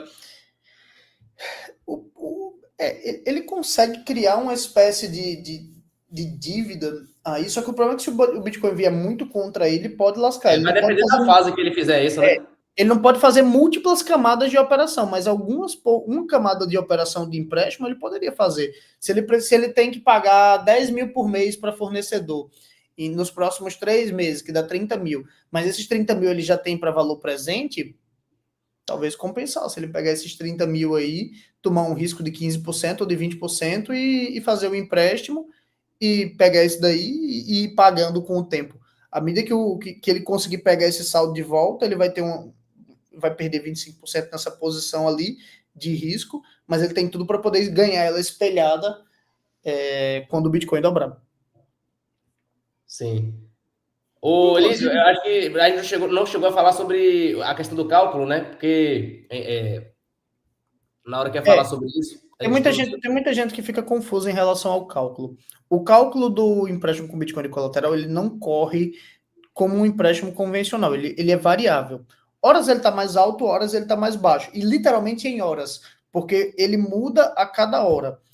Em geral, você não faz a conta do mesmo jeito convencional. Existe uma formazinha que você faz esse cálculo. Eu posso até depois demonstrar isso aqui, porque eu vou ter que abrir uma Sim. tela para poder mostrar. Mas, resumidamente, a forma como ele faz o cálculo, ele é sim através de juros compostos, mas os números eles batem bonitinho e você a cada hora você vai adicionando. Então ele vai pegar, vai fazer o composto de uma hora, de outra hora, de outra hora. Ele tem uma taxa É média porque que é ela um juros composto que o resultado final vai dar aquele de vai fato. ficar muito maior do que aquilo que você está vendo. Exatamente. É composto assim, 0,02 por 0,00, né? Alguma coisa, isso em cima da hora, por hora. Só que quando vai chegar no Exatamente. resultado final lá do ano, ele vai dar esses 4, Inclusive, a sua dívida 4%. cresce por hora. E a sua garantia, ela cresce ou decresce por segundo. O que é interessante. Eu não abordei esse tema no curso, não. Mas é algo a se pensar. É interessante, porque a sua dívida, ela obrigatoriamente cresce por hora. E a sua garantia, ela vai crescer ou diminuir a cada segundo. Que vai ser a variação do próprio preço do Bitcoin. Essa é uma compreensão básica Em termos disso de daí. dólar, vai ser o mesmo valor ali. O valor é o dólar que você pegou, né? O que vai variar é tipo a proporção disso em termos do valor do Bitcoin atual, né? Ó, deixa eu ler essa pergunta do Felipe Corrêa. Eu não vou falar o nome do cara que fez isso, não, mas ele tá aqui na live com a gente. Vou comprar um carro para alugar. Oxe, agora que eu entendi. Ele vai comprar um carro para alugar. Vou fazer um empréstimo colateral, pegar o SDT, comprar o carro à vista. O lucro das locações vai voltar diminuindo a LTV. Acho que é uma boa. Inclusive, olha, ótimo ponto. Só tem que ter cuidado, porque eu já mexi nesse mercado aí, já aluguei carro, é um negocinho que dá uma dor de cabeça da porra, velho. Eu conheço uns caras que são magnata com isso, viu? Mas, tipo assim, se for um carro, dois carros, três carros, coisa pequena, você tem que escolher muito bem para quem você vai alugar, porque é foda, viu? Se você não alugar para a pessoa certa. Mas aí depende, né? Se a pessoa souber que você é perigoso, a pessoa não trabalha para cometer erro, não. Vamos lá, deixa eu só falar sobre isso aqui que ele falou. Felipe, é de fuder isso que você está fazendo, não sei do mercado que você vai entrar. Conheço uns caras que estão muito bem com isso, tá? Você diz que acha que é mais difícil, É enfim. Orlando, Flórida, pai. Orlando, Flórida. Em Orlando. Não é no Brasil, não é umas armengueiras aqui, não. Mas, ó, se ligue. Eu tava querendo montar um negócio de mineração. Eu tava querendo muito montar um negócio de mineração. Só que tinha um investimento que eu precisava fazer. E era um investimento alto. Alto mesmo. E eu não queria desovar esse dinheiro. Eu fui fazer a avaliação, eu declinei de fazer a operação por causa do crescimento do hash rate, que ele está muito forte. Mas não foi. Se eu fosse fazer essa operação, eu ia fazer através de empréstimo com Bitcoin de colateral. Por quê? Porque você não abre mão de você ter aquele saldo. Você não precisa vender o saldo que você tem para poder você fazer o investimento. Você continua com o BTC e você faz o investimento do mesmo jeito porque você está travado com o empréstimo. É só você controlar o LTV para você não ser liquidado. Inclusive, eu sugiro fortemente, Bonitão, já que essa é uma operação que provavelmente é para um prazo um pouco maior, você faça através da Aave. Faça através da Aave. Aí nos Estados Unidos, quem roda muito bem esse tipo de operação é a Kraken, a Coinbase também faz. A Europa também, Kraken, Bybit, tudo isso. A Bybit está operando forte agora na Europa. Eles estão agarrados mais próximos com o pessoal do SDC, já que o SDT está banido na Europa. E aí, Bonitão, ainda tem dúvida ou eu vou ser liberado aí para a gente só falar no dia da palestra, porque eu tenho que botar os meninos para dormir. Me diga o que tiver mais de dúvida que a gente mata aqui. Quer só responder dúvida? Acho que você faltou alguma coisa a abordar sobre o processo de empréstimo? Acho que não, né? O Bruno perguntou aqui como pagar o empréstimo e os juros. O empréstimo e os juros, se você quiser, tem um botão pagar. E aí você paga. É porque assim. Liquidar, né? O pagar. Ele é diferente do pagar tradicional que a gente é acostumado aqui no Brasil. Não é aquele negócio que você paga todo mês. Como ele tem uma margem de segurança, se você não for pagando pelo menos os juros, ele vai comendo a sua margem de segurança. E ele vai diminuindo ela. Diminuindo, ao ponto que, se o preço do Bitcoin não crescer para aumentar essa margem de segurança, vai chegar uma hora que ele vai bater no mínimo que ele pode ter e ele vai encerrar seu empréstimo. Ele vai comer a margem e vai ficar com ela para ele. Então ele não tem a obrigatoriedade de você pagar. Se o Bitcoin, tanto que o Bitcoin ele for continuando subindo à medida que o tempo vai passando. À medida que o seu LTV ele continua distante do seu preço de liquidação, você está sossegado. Isso só acontece porque a gente tem um Bitcoin como ativo por trás. Para poder a gente ter essa conversa que a gente está tendo aqui agora, a pessoa minimamente precisa entender o que é o Bitcoin, qual é o problema que ele resolve, por que ele é uma solução superior, por que ele vai continuar crescendo contra a moeda fiduciária, por que a gente tem uma expectativa de aumento de preço dele, no mínimo, do mínimo, 50 anos pelas próximas 2 décadas, por exemplo. Então, assim, você precisa ter um mínimo de compreensão dessas coisas para entender que é inevitável que a operação do empréstimo ela saia positiva. Você só precisa controlar o LTV para que, inevitavelmente, você saia bem com isso daí e você não tenha gastos. Inclusive, você consegue gastar para viver a sua vida sem ter gastos. Porra, o que eu gasto na minha vida hoje, a minha, sendo bem sincero, o que eu gasto na minha vida hoje, eu não gasto. É empréstimo, é tudo empréstimo. Tudo que você me vir fazendo qualquer coisa na minha vida, minha cerveja que eu tomo, qualquer coisa que eu faço, eu tenho blocos de empréstimo que eu vou fazendo de temporadas em temporadas. Eu já antecipo algumas temporadas do que eu vou fazer com 2 ou 3 meses de antecedência. Já travo tudo agora em empréstimo, tenho minha exposição em BTC, quando eu preciso gastar, eu gasto. Só que eu gasto sem gastar, porque eu vou resgatando por ali. E aí tem um botão onde você também consegue resgatar essa margem de volta. E tem um botão onde você consegue adicionar margem. E tem um botão onde você consegue pagar. São 3 botões. Adicionar margem, retirar margem, pagar. Em geral, eu mato a necessidade de pagar. Eu só tenho a necessidade de adicionar margem se o preço do Bitcoin cair demais, ou a necessidade de resgatar esse saldo para mim de volta à medida que o preço dele vai crescendo. E como existe um risco muito grande de se ter propriedade física no Brasil, né? Então, muita gente tem utilizado a estratégia de utilizar a propriedade física como base de colateral ali para você ter sei lá, você hipotecar o seu imóvel, fazer uma dívida em cima dele, utilizar essa dívida para travar essa compra em BTC e viver ali, e você vai pagando ali as parcelas do seu, conforme o processo de valorização do Bitcoin, que é natural, né? Essa semana eu tenho uma reunião com um cara que semana passada eu fui fazer uma visita ao complexo da empresa dele, que ele me chamou para ir lá dar um treinamento para eles, que o cara tem um patrimônio de 27 milhões. E ele quer colocar o patrimônio dele de 27 milhões como garantia de uma operação de crédito para poder pegar isso daí e fazer uma nova operação de crédito com Bitcoin de colateral e fazer essa exposição, porque ele não quer tirar do fluxo de caixa. Uhum. E é uma estratégia. Mas isso você pode fazer com múltiplos valores. Você não precisa ter um capital gigantesco como desse cara. Você pode ter um capital menor. Tá tudo bem. Sim. Então é isso, galera. Alguém tem mais alguma dúvida aí? Deixa eu ver. Senhores olhando para o futuro. E aí, Lid, mais 3 perguntas aí, a gente solta? Pois mate 3 e vamos puxar o barco. Bora. Deixa eu ver aqui. Senhores olhando para o futuro, médio e longo prazo, como vocês veem o mercado de Bitcoin para o mercado de trabalho, olhando o fato que pessoas e empresas não querem ter o trabalho de fazer tudo isso. Então, o mercado de trabalho vai reduzir drasticamente, na minha visão. A gente, assim, boa parte das pessoas no futuro vão viver de renda de infraestruturas já pré-montadas, pré-moldadas. Se você não tiver a capacidade de ter algum sistema que gere riqueza para você, assim, no automático, a tendência... A gente está falando do mercado de Bitcoin, tipo, mercados que envolvem o Bitcoin. Para o mercado de trabalho, no caso, né? Não, para o cara trabalhar prestando algum tipo de serviço ou alguma coisa de Bitcoin. Bonitão. Eu vou falar por mim. Hoje eu atendo demanda especialmente de um nicho específico que é de importador. A maior parte das demandas que eu atendo de importadores são uns coroas que têm muito dinheiro e que fazem negócio fora do país. E esses caras, eles não têm a menor pretensão de aprender sobre autocustódia. Eles só precisam de alguém que vá lá e faça por ele e ele tenha confiança de que esse cara não vai roubar. Então, eu acho que é um puta de um negócio você entender sobre Bitcoin e, tipo, tem muitos e muitos ramos que você pode ganhar com isso. Eu trabalho em uma pontinha do mercado. Praticamente a maior parte do pessoal que eu trabalho é exatamente prestando assessoria para os caras que precisam pagar para comprar, para importar produtos de fora do país para cá e precisam pagar em cripto. Mas se você quiser, até desde bitcoinizar comércios, ensinar eles como aceitar e você ganhar um rebate em cima desse tipo de operação, a você trabalhar com ensino, a você trabalhar com operação de P2P, a você trabalhar com vários tipos de negócio para poder você construir ecossistema, a gente tem pelo menos uns 10 anos aí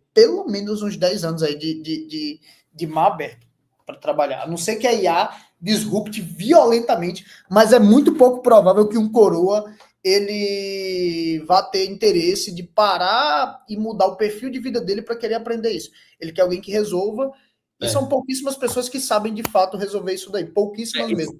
Porque você não delega para uma IA. isso daí. Atualmente você ainda não delega. O cara precisa de alguém que esteja do lado dele que garanta que a operação vai acontecer, que ele vai botar o saldo na sua mão e você vai resolver, porque senão ele vai dar um tiro na tua cabeça. Então, ele faz a operação. Isso é uma pontinha dentre muitas que você consegue executar e atuar e ganhar muito bem. Muito bem. Sim, sim. E sempre vai ter, assim, sempre vai ter pessoas com problemas para se resolver, né? Tipo assim, o futuro é muito incerto. Mas, com certeza, sempre o ser humano sempre precisa de algo que ele possa querer abrir mão ali de parte do que tem para pagar por isso, né? Isso não vai mudar, não. Talvez mude quais são os principais trabalhos, mas, assim, eu acho que vai continuar existindo demanda de pessoas com problemas e soluções criativas para resolver. A gente tem que Com estar várias atento. coisas, pô. O pessoal me chamou esses dias para poder fazer uma espécie de mini curso para uma escola para ensinar da parte de educação financeira para crianças. Pô, não é meu perfil. Você sabe que eu tenho uma boca meio suja, sou um pouco mais agressivo na minha comunicação. Mas, enfim, existe mercado para múltiplos e múltiplos tipos de negócio, para múltiplas áreas, e não só para Bitcoin, como para cripto em geral. O mercado de tokenização é um mercado de fuder que vai entrar aí. Eu não tenho domínio sobre esse tipo de assunto, mas tem muita gente que tem domínio sobre isso, que pode auxiliar. CVM contrata em alta esse tipo de demanda. Como a Receita vê esse saldo em real que veio do empréstimo? Lucas Lisboa. Se você fizer a operação toda bonitinha por Pix, bonitão, entrou em Pix, saiu em Pix, fez tudo bonitinho lá, faça a declaração, só que você não tem débito para pagar na Receita, você criou uma dívida. Mas o que você vai ter que pagar é aquele impostozinho que eles têm em cima de dívida. Eles têm um impostozinho michuruca em cima de valor de dívida, do que cai para você de empréstimo. Mas se você quiser fazer a operação declarada, sim. Se você quiser fazer a operação não declarada, é um saldo que caiu na sua conta. Aí vai depender da sua estrutura, como você roda hoje. Se você declara, se você não declara, se você usa uma conta cítrica, se você usa uma conta de uma PJ, se você vai colocar isso como prestação de serviço, o que você vai fazer? Eu não posso dizer o que para você vai fazer. Eu posso dizer que existem todas essas opções. E tem soluções jurídicas também, tem pessoas que prestam serviço aí criam estruturas de anonimização para você, né? Exatamente. Infelizmente, nem tudo a gente pode falar aqui publicamente, porque você sabe o pé de pica que dá. Da outra vez a gente teve uma conversa que a gente gravou, e graças a Deus foi gravada porque aquele nosso amigo chegou e disse, se essa parte desse pedaço que está gravado aqui vai pro ar, você sabe que você vai ter um oficial de justiça na porta da sua casa quando você estiver voltando, né? Tá bom, não sabia não. Agora eu tô sabendo. Aí tem coisa que, infelizmente, a gente só tem como conversar presencial. É por isso que, inclusive, existe esse tipo de evento, né? Como o do Caminho Soberano que vai ter. Como paga o boleto em BRL SDT também, mesma coisa. Tem soluções para isso. A gente conhece pessoas que prestam esse tipo de solução, né, Eli? Tarcísio P2P é um dos bons, viu, que fazem isso. Eu conheço também. De boa. Fala com o Elidio aí, que ele tem um contato dele. Depois me passa que eu perdi, viu, velho? Pode falar com o meu time, pode falar no meu Instagram, no meu WhatsApp pessoal, que o pessoal do meu time responde. Pronto, para finalizar aqui, ó, Gabriela Almeida, Elidio, vou construir ela vai construir. Não estou 100% em BTC ainda. Tenho 40k em real, 15 a 20k em BTC. Acha uma boa usar todo o saldo que tenho para fazer empréstimo e usar o saldo do empréstimo para a obra? Interessante. Gabriela, para mim eu faria, sabe? Eu faria para mim, pelo que eu entendo do Bitcoin e por saber como controlar o LTV. Agora saiba, se você fizer a operação disso daí, por exemplo, digamos que você tem 20 pau em BTC e você tem 40 pau em real, você tem 60 pau. Se você for precisar de 60 mil, não dá certo. Esse tipo de operação seria para caso você fosse precisar, por exemplo, de uns 50, que você conseguiria ter, 50 não, 48, que você conseguiria ter uma brecha de um LTV um pouco melhorzinho ali, um pouco menor, para poder você não correr risco de liquidação. Você não pode montar um empréstimo agora e você não assumir a hipótese de que o Bitcoin possa cair 15%. Porra, E assim, tem que ver também se ela tem alguma fonte de renda, assim, pelo menos acima desses 20k, assim, porque seria a capacidade dela ao longo do tempo e sustentando a estrutura que ela montou, né? Empréstimo. É como eu falei, se você faz a operação pela AVE, por exemplo, a liquidação não é integral, a liquidação é parcial, ele vai fatiando, como eu disse a você. Então, assim, ele não mataria o que você tem de garantia e, inevitavelmente, em algum momento você ia acabar se dando bem, porque ele não vai chegar ao ponto de ter uma queda tão brutal de cair, sei lá, 99% ao ponto de perder tudo. Aí, pronto, fudeu. Aí fecha tudo isso aqui, apaga as luzes e vamos fazer outra coisa. Mas eu faria a operação na IVE e só controlaria o LTV. Se você aprender a controlar o LTV, pô, isso aí você acabou tudo. Controlar o LTV não é difícil, não. É apertar um botão, adicionar margem. É apertar outro botão, retirar margem. Pronto, acabou-se. Eu sugiro que um LTV saudável, um LTV abaixo de 70%. 65%, 60%. Ah, Elidio, mas eu vi você já fazer empréstimo e deixar o LTV em 80%. Pois é, mas você não sou eu, né? Eu passo o dia todo aí na frente de uma porra de uma tela aqui, atendendo gente, com um gráfico do Bitcoin aqui aberto aqui na minha frente, e eu posso olhar o tempo inteiro e ajustar a qualquer momento. Ah, Elidio, de noite. Agora, Elidio, qual o risco daqueles... De verdade, porque senão você não dorme em paz.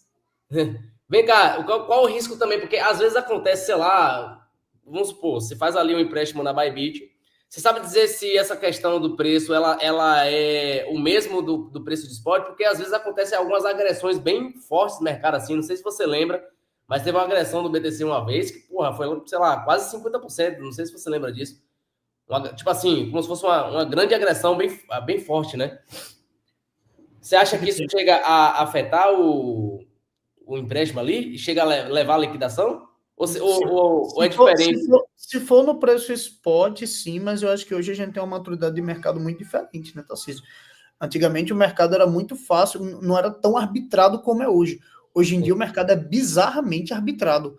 A arbitragem que existe é muito monstruosa. Se você agredir o book da Binance, por arbitragem, rapidamente ele faz o ajuste. Inclusive tem market makers ali que estão provendo liquidez, que estão com ordem oculta, todo tipo de coisa. Você pode ver que, por exemplo, agora os caras desovaram um volume bilionário em BTC, coisa que já aconteceu outras vezes, que afetou pra cacete o preço. Inclusive, amanhã eu vou postar uma análise sobre isso, que é só sobre esse assunto. É sobre o quanto o impacto de um volume tão bizarramente alto não fudeu com o preço do BTC. Inclusive, uma das coisas seria, por exemplo, distribuir para o risco de custódia para um caso como esse acontecer. Mas, enfim, eu entendi sua pergunta, acho muito prudente ela, acho que é um questionamento, mas eu acho que hoje a gente tem maturidade de mercado para aguentar uma agressão de preço e ele ser arbitrado com muita tranquilidade, sabe? A arbitragem acontece antes do TIC virar para o próximo TIC. O cara abre uma ordem comendo e o HFT ele já vai recomprando aquilo ali com muita velocidade. Ele não consegue ter velocidade para carregar $5.000 de book hoje em dia, não, entendeu? E vem cá, tem alguma solução de repor, de injetar liquidez na operação de forma automatizada? Eu nunca cheguei a ver se já existe algo do tipo. Cara, o ideal é que você já tenha margem lá, né? Como se fosse, na verdade, um stop ali para você injetar liquidez. Eu não sei se existe através da API uma possibilidade de eu fazer isso automaticamente. O que eu faço eu não deixo o saldo lá liberado. Se eu tenho um saldo disponível, eu adiciono lá e na hora que eu quiser usar ele, eu posso ir lá e retirar o saldo. Já deixava automaticamente lá o saldo, porque para esse tipo de coisa ele teria que mover da carteira fria para lá e de lá adicionar margem, né? Porque também não adiantaria muito deixar saldo lá, porque você ficaria com o saldo todo exposto lá dentro, né? Então, meio que não faz muito sentido tá fazendo... Mas se você fizer uma operação que você tem um LTV distante o suficiente, você está, de certa forma, mais tranquilo, né? Se você tem um LTV de 70% ali, você aguenta 25% de variação contra você. Depois que cai o 10, você vai lá e dá seus pulos para poder injetar um pouquinho mais, né? Pronto. Com 100k de BTC, dá para viver de colateral e alavancagem? Só se o seu custo de vida for de...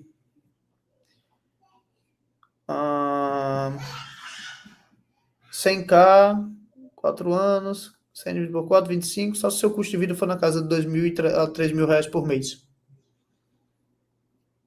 E tem que ter renda também, né? Não, nesse caso ele não precisaria ter renda, não. Com 100 pau ele conseguiria. Eu estou considerando a hipótese de que o BTC dobraria a cada 4 anos. Estou sendo bem conservador.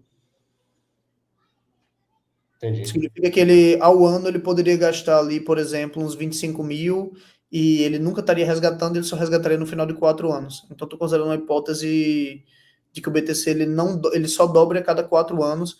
Ele poderia gastar até R$2.500, R$3.000 ali. Se bem que eu estou considerando 10 meses. Considero R$2.000. Se você tem 100 pau, se você gasta R$2.000 por mês, você consegue viver integralmente. Se você pegar o que você gasta no mês, você multiplicar aquilo ali por 50, é uma maneira bem conservadora de você avaliar o quanto você precisaria ter para poder você nunca mais gastar dinheiro. Seria, por exemplo, sei lá, se você gasta 5 mil no mês, com 250 mil, provavelmente você conseguiria fazer esse tipo de operação de uma maneira muito, muito, muito segura. Você entendeu meu cálculo? Entendi. Interessante, né? É uma boa conta para se fazer. É o seu ponto de liberdade. Pode ter algum momento que você precisa apertar um pouquinho os seus custos, tal, em situações Não, de. porque nesse caso você já travaria de agora, né? Eu já estou considerando que o BTC só vai dobrar a cada 4 anos. Sim, sim. Eu estou bem pé no chão para poder dar essa resposta. Mas é isso aí. Pessoal, reforçando, a gente vai ter um evento aí nos dias 23 e 24 de agosto, em São Paulo. Se você é de São Paulo, porra, não tem nem como perder se você é de São Paulo. Se você não for de São Paulo, vale o esforço. Tem pessoas aí que estão saindo de outras cidades para ir. Eu acho que é um ambiente interessante aí para a gente trocar figurinha, trocar informações que muitas vezes a gente não pode falar abertamente em live ou na internet. E também você conhecer as pessoas pessoalmente é outro nível de relação, né? Eu, por experiência própria, todo evento que eu ou participo ou conduzo o acontecimento, né? Todos esses eventos de alguma forma influenciam aí na formação de networking, nascimento de negócios, parcerias. É muita coisa que acontece e você perde o controle, na verdade, disso, né? Então, é uma forma de contribuir aí com a comunidade, com as pessoas que querem se aproximar de pessoas que buscam as mesmas coisas, que têm os mesmos interesses, que têm as mesmas preocupações, os mesmos objetivos. E o propósito do evento é fazer você desenvolver habilidades, conhecimento e conhecer ferramentas para ter soberania individual. O pessoal fala muito sobre soberania de Brasil. Porra, tipo, foda-se esse grupo que está aí achando que está na gestão, porra. A economia é algo descentralizado, distribuído. Tem riqueza em tudo que é lugar que você imagina. Riqueza escondida, tem riqueza na cabeça de um monte de gente aí. Tem riqueza em tudo que é lugar. Então, assim, você tem que se preocupar com a sua soberania, a sua capacidade de resistir, de proteger capital, patrimônio, o que você quer resguardar para sua família e para suas futuras gerações. Então, você que tem que ser responsável aí por proteger sua riqueza e parar com esse negócio de ficar se preocupando aí com PIB, foda-se o PIB, rapaz. Se preocupe com sua receita pessoal e sua capacidade de proteger ela, né? E Bitcoin é uma ferramenta para isso e nós temos outras ferramentas também que nós vamos discutir lá, né?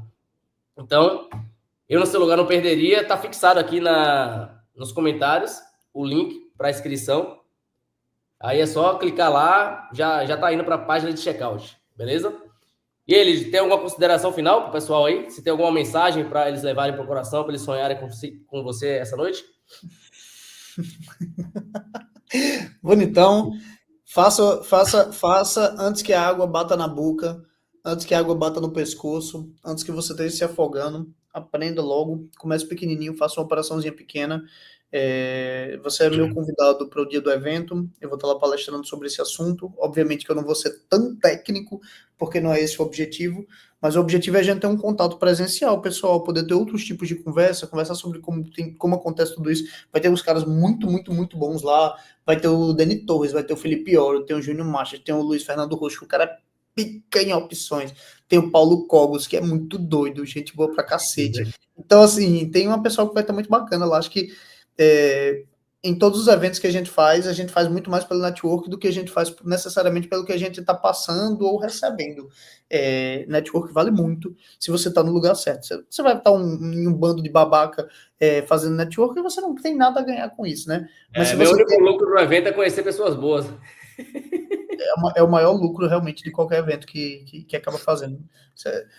Enfim, se você tiver a possibilidade de ir, você é convidado. Se você não tem, tudo bem, faz parte da vida. Acumule Bitcoin, aprenda sobre empréstimo. Se você não aprender lá com o material que eu tenho, que é pago, que é R$ 149, tudo bem. Tem no YouTube, tem no chat GPT para você pesquisar, vai batendo aí, vai estudando, vai tirando dúvida. Mude de vida, cara, mude de vida. Uma das melhores coisas que você pode fazer, não é a melhor, uma das melhores coisas que você pode fazer é enriquecer e descobrir o prazer que é você não se preocupar com o dinheiro. É um prazer muito grande, muito gostoso. É difícil de acreditar para muita gente que isso existe, mas é uma coisa que existe e o Bitcoin ele possibilita se você fizer do jeito certo. É o que possibilita uma pessoa que recebe muito pouco ter um nível de exposição praticamente integral se ela conseguir se apertar e conseguir viver com, por exemplo, 70% do que ela ganhou, 80%. É muito utópico ali de falar sobre isso. E ainda tem o risco da operação liquidar. Realmente, é muito utópico falar sobre uma pessoa abrir mão de 20 ou 30% de sua entrada mensal. Mas não é impossível, não. É uma coisa que você abre mão no curto prazo para poder você ganhar muito bem no médio e longo. E se você aprender com isso daí, cara, transforma sua vida, entra no mercado de Bitcoin. O mercado de Bitcoin é um mercado muito rentável, muito virgem, muito cabaço. Aproveite, porque tem muito mercado. Ninguém se concorre. Quem acha que concorre uns com os outros é muito limitado na sua compreensão. Quem acha que existe concorrência. A gente tem um oceano azul aí, né? Para explorar. Muitas vezes a gente tá batalhando no oceano vermelho, perdendo tempo. Fechou, coisa Isso aí. gostosa. E só pra fechar, quanto vai ser a foto contigo lá no evento, Lídio? Uma garrafa de cerveja. Tem que levar muito sorrisável, porque cerveja tá me dando azia, meu irmão. Que porra é essa? Eu vou precisar procurar um vai ter que gasto usar. que Tá ficando velho. não me diga para parar de beber, aí é fogo. Beleza, pessoal. Agradeço a todos aí a participação. Não esqueça de clicar no link aí. Aguardamos vocês lá no evento. Se tiver qualquer dúvida... Se você puder curtir o vídeo também, agradeço também, porque entrega um pouco mais, né? Ou ele, se a galera tiver dúvida, pode mandar mensagem lá no seu direct também, né? Exatamente. Tem um time de atendimento lá, né? Tem um time de atendimento que atende no meu Instagram e no meu WhatsApp, mas no WhatsApp, no Instagram é foda, porque o Instagram é muita mensagem todo dia, mensagem pra caralho, mais de 500 mensagens por dia. Mas assim, o que vai dando, a gente vai olhando. Quando é uma coisa muito urgente, eu vou lá e eu também olho, acompanho. Também faço parte disso aí, obviamente. Porque cada história essa conversa aqui, em vez de tomar uma cerveja dessa vez, estava tomando um Eno aqui, um Eno Guaraná. Lídio, cada história que você posta, tipo assim, tem as reações também, a galera comenta e tal. Então, toda vez que você posta uma story, vai enchendo ali caixa de mensagem, né? Mas eu sempre vou batendo o olho, assim, à medida que eu posso, né? Também não tenho como passar o dia todo ali mandando mensagem, não, porque senão eu também não trabalho, eu também tenho família, também pequeno, também tem as coisas, né? Também tenho que acumular mais Bitcoin. Enquanto dá para acumular, a gente vai acumulando. Pronto, fechado. Deus te abençoe, Tassis. Obrigado pelo espaço, bonitão. Obrigado pelo convite. Valeu, obrigado aí.